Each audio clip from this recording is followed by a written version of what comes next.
Manchester, UK, a boy sits alone, 15 years old, surrounded by silence and cards. He asks himself one question: is this poker path for me? Years later, he'd bet everything on a weak hand and win. The prize? $1.1 million. This ain't luck. This happened because this bright young man made 3 key moves. Move 1. He started younger than anyone else.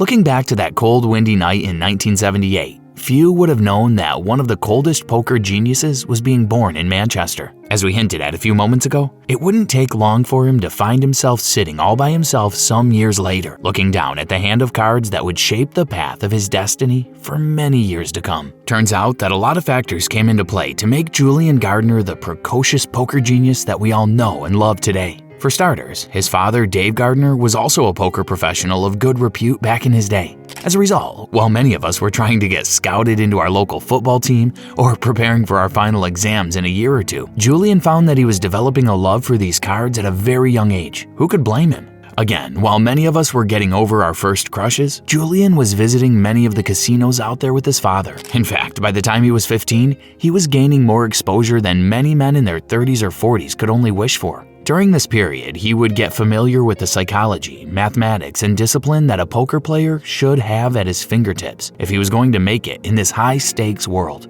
Although some could thank his father for this exposure, Julian did all this work by himself. In fact, at 15, he was already getting involved in real poker rooms. As such, while other kids his age were at school or were enjoying video games, just as we hinted at a few minutes ago, Julian was taking on grown men. He was staring these grown men down, using all the skills he learned while watching his father and others to bluff, fold, calculate, or come up with any other strategy that he could think of so that he could come out on top. No coach, no hype, just raw instinct and repetition. Sure, he lost often during his teething stage, but that just meant that he learned faster than anyone else, and as such, he would gain the most from this in the years to come. One night, holding nothing but a 7 and a 4, he went all in.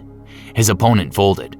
The hand was weak, but the move was perfect. That was when he knew that he could play anyone. This would prove to be Julian's experience for many years to come. However, at this point, Julian was still a teenager, but now he had a respectable command of the game. By the time he was 18, he had already developed a reputation as a quiet but ruthless poker player. The soft-spoken young lad was already going on tours so that he could find some competition out there. That's why when he was 18, he had even made his way to places like Amsterdam. In fact, while he was there, he won a 200 guilder no-limit hold'em event. His winnings would come up to about $22,000, give or take a few $100 due to inflation. But at that point in time, the money didn't really matter. It was the taste of a certain level of victory that made him feel that he was finally in the big leagues. Indeed, now that he had learned everything that he needed to learn about the game of poker along the way, this may be the victory that finally got him going for several years to come. Move 2. He mastered the boring stuff. Poker isn't won by fireworks. It's won in silence. Julian didn't chase action. He didn't play for the highlight reel. He folded hands most players wouldn't. He waited. He watched. By 21, he'd won 10 local tournaments. No big headlines. Just mastery of the boring stuff. That is what built his edge. Here, he slow played a top pair and hot maximum value on the river. No showmanship, just clean execution. Imagine winning 10 tournaments by the time you were 20. What's even more incredible about Julian's burgeoning poker career at that time is that by the time he was 21, he had also made the final table of several major European competitions 25 times. That must be some sort of record. What we do know is that this showed us all how much he was ready for the big leagues. This proved to be correct because Julian took it to another level when it came to European level competition by the turn of the century. This time, the stage was set back in March 2000. When he took part in the European Omaha Championship in Paris. After taking on all comers, including an impressive performance against a fast-playing Omaha specialist from Texas, Julian showed his ability to dominate all his competition in such a way that anyone you met at the time only had praises for the brilliant young poker player. Thanks to his brilliant play in Paris, Julian was able to leave the City of Lights with about 73 grand. This incredible win would set his form up for years. Following this, he was able to build a formidable reputation as one of the best poker players across Europe's poker circuit. During this time, his reputation as a quiet, composed player also made its way around the European circuit. It was during this time that he was also known as the Kid, or the Wriggler.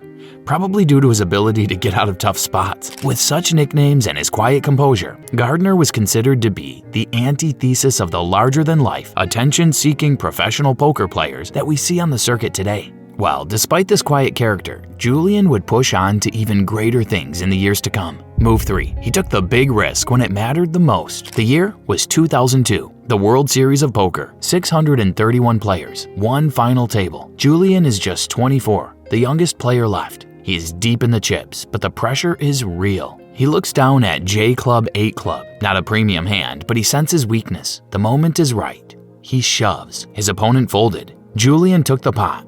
At that moment, he proved he belonged there.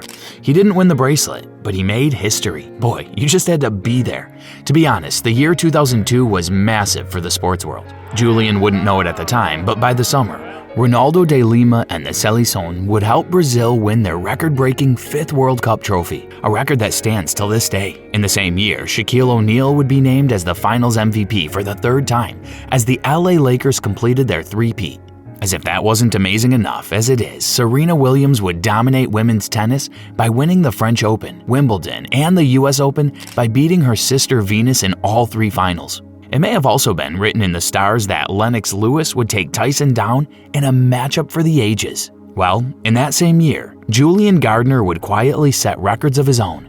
As we hinted at a few minutes back, the stage was set for Julian and his peers to make history at the 2002 World Series of Poker. Someone like Julian should have been a bit tense about making his way to Binion's Horseshoe Casino over in Las Vegas, Nevada. Just 2 years earlier, he actually made his debut in the WSOP. He even made his way up to the main event and built up early momentum. However, said early momentum would be for naught, because he would eventually crash out of the competition. Although he was disappointed by his first experience, Julian made his way back to Las Vegas in 2002 as a much wiser poker player. That said, his route to victory wasn't any easier than it was 2 years ago. Despite going up against 631 other entrants, Julian stuck to his game plan. Despite all the pressure, he was able to keep himself together. Before he knew it, he realized that he had made it to the final table, thereby outlasting more than 800 other players along the way.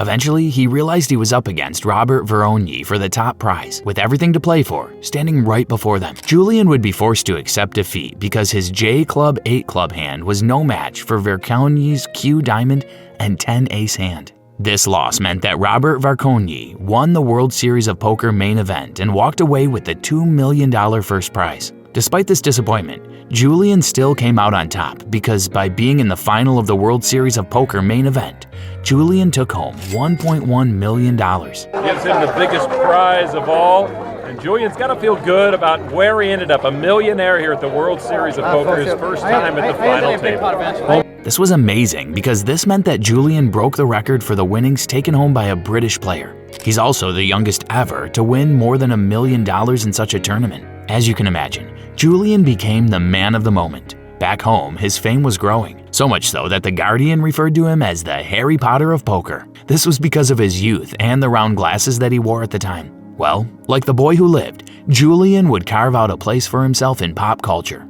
A great moment for a worthy poker player. Following his resounding success in the World Series of Poker, some would not have been surprised if Julian decided to return to Manchester so that he could settle down with the love of his life, Carrie, pint-sized Clark. However, unlike many young players of his ilk, the ones who may have hit a one-time peak, Julian didn't settle down somewhere so that he could bask in his glory. At least not for long. In time, Julian realized that he wanted to keep on going against the best poker players in the world. That's why Julian was ready to take on the lot in the Binion's Horseshoe Casino.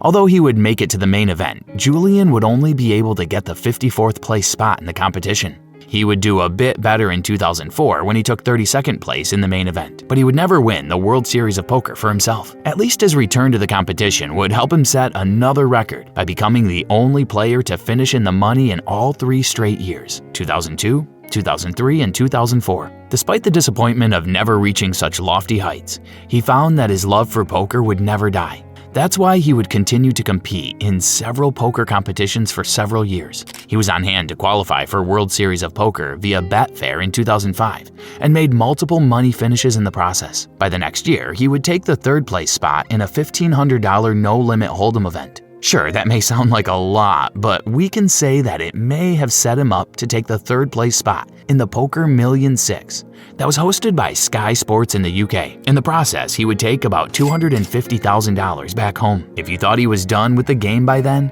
you'd be far from right. Within a year, Julian would again take part in the World Series of Poker main event. This time, though, he would finish in 64th place. At least he was able to take about $130,000 back home. Such winning must have whet his appetite for the game because he just kept coming back for more. However, it wasn't always cutthroat competition that got Julian going.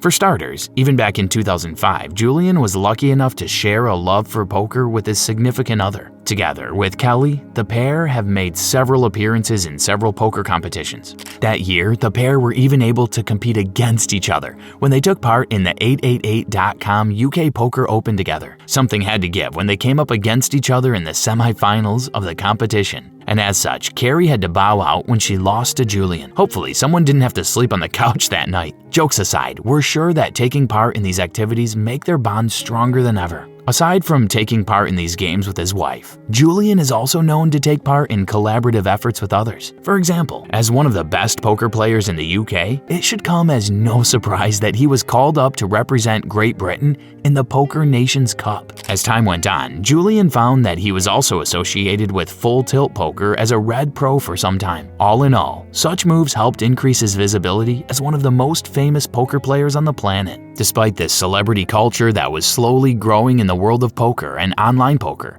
Julian always maintained his quiet, low-key demeanor. As such, it should come as no surprise that Julian seemed happy enough to remain in Europe. While some would have made their way to the States to win more money for themselves, Julian was happy to travel around Europe so that he could compete with the best the continent had to offer. In fact, according to the press and interviews that he gave, he was happy enough to take part in local cash games and internet-qualified entries. At least that would help him avoid that travel-intensive grind that many other poker players have to go through. To be honest, it doesn't seem like such a bad plan because his consistency, as well as the level-headedness that he was able to maintain, helped him earn a total of $1.6 million in World Series of Poker winnings. As time went on, he was able to earn total live tournament prizes that exceeded $2.4 million. Not bad for a kid from Manchester, right? The kid grew into one of the most respected poker players in the world today. Now that he's 46 years old, he can always look back to a fascinating career as the kid who took the world by storm. It all started in that quiet room in Manchester. 3 moves, years of patience, and one decision that changed everything forever. He didn't win the title, but he left with something bigger: respect, legacy, and $1 million lesson in timing.